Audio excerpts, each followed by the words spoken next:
Hello dear friends, मैं Abhay Singh Rana, Rudra institute दुर्ग संस्था के बर्निंग टॉपिक पे जो वीडियो बन रहे हैं करंट अफेयर से संबंधित।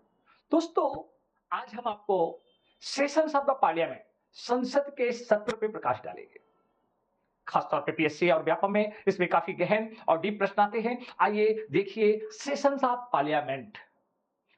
दोस्तों, सामने आपको हमारी संसद का नया भवन दिखाई दे रहा है।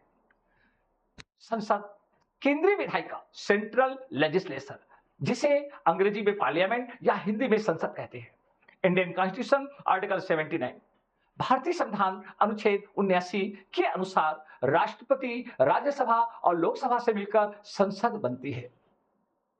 संसद के सत्र, सेशंस ऑफ पार्लियामेंट, संविधान के अनुच्छेद 85, इंडियन कॉन्स्टिट्यूशन पार्ट 5 आर्टिकल 85 स्पष्ट तौर पे लिखा है कि राष्ट्रपति समय समय पे संसद के प्रत्येक सदन को ऐसे समय, ऐसे स्थान जो ठीक समझे अधिवेशन के लिए आहूत करेंगे। संसद की एक बैठक से दूसरी बैठक के मध्य 6 महीने से अधिक का अंतराल नहीं होना चाहिए। इंडियन कॉन्स्टिट्यूशन आर्टिकल 85(2) राष्ट्रपति समय समय पे 85(2)(a) सदनों का या किसी एक सदन का सत्रावसान कर सकेंगे। बी, लोकसभा का विघटन कर सकेंगे। तो संसद के सत्र के संबंध में आपको यह ध्यान रखना है कि संविधान में क्या प्रावधान है। इंडियन कॉन्स्टिट्यूशन पार्ट 5 आर्टिकल 85, खासतौर पे sessions of the parliament.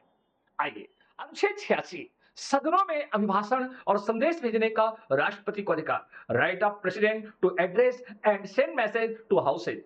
Article 87, राष्ट्रपति का विशेष अभिभाषण, लोकसभा के निर्वाचन के पश्चात प्रथम सत्र का प्रारंभ और प्रत्येक वर्ष के प्रथम सत्र का आरंभ राष्ट्रपति के अभिभाषण से होगा। Special address by the president at the commencement of the first session and after each general election to the house of the people.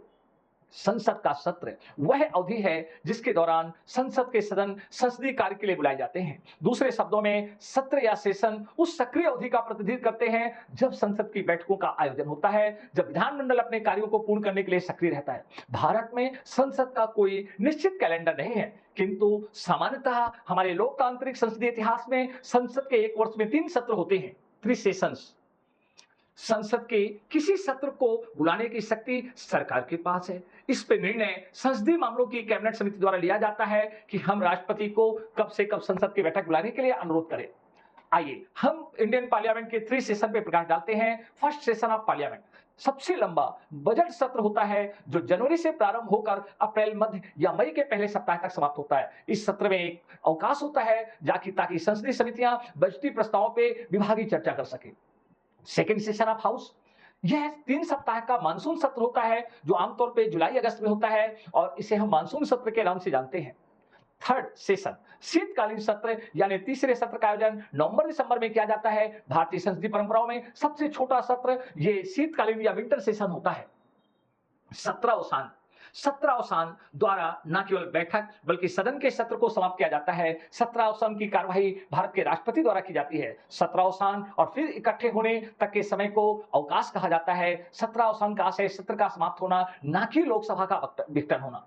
किंतु दोस्तों, मैं आपको एक रोचक तथ्य बताना चाहता हूं। एक शब्द इंडियन पार्लियामेंट्री प्रोसेस में है, सीने डाई, अर्थात वह अवधि जब संसद की बैठक नहीं चल रही है और राष्ट्रपति ने सत्रावसान नहीं भी किया है, उस अवस्था में को हम सिनेडाई या इसे हम कह सकते हैं कि कोमा की अवस्था, अर्थात इस जब सत्रावसान ना करें और संसद की कार्यवाही भी नहीं हो तो इसे हम सिनेडाई शब्द के नाम से जानते हैं। आइए दोस्तों, इंडियन पार्लियामेंट कोरम क्या होता है या गणपूर्ति क्या है। कोरम या गणपूर्ति सदस्यों की न्यूनतम संख्या है जिनकी उपस्थिति के चलते सदन का कार्य संपादित किया जाता है। यह प्रत्येक सदन के पीठासीन अधिकारी समेत कुल सदस्यों का 1/10 होता है। अर्थात किसी कार्य को करने के लिए या किसी की वैधानिकता सुनिश्चित करने के लिए लोकसभा में कम से कम 55 सदस्य तथा राज्यसभा में कम से कम 25 सदस्यों की उपस्थिति आवश्यक होगी। Thanks for watching this video. Please like, share and अपने विशेष सुझाव जरूर दें। धन्यवाद। रुद्रा इंस्टीट्यूट दुर्ग।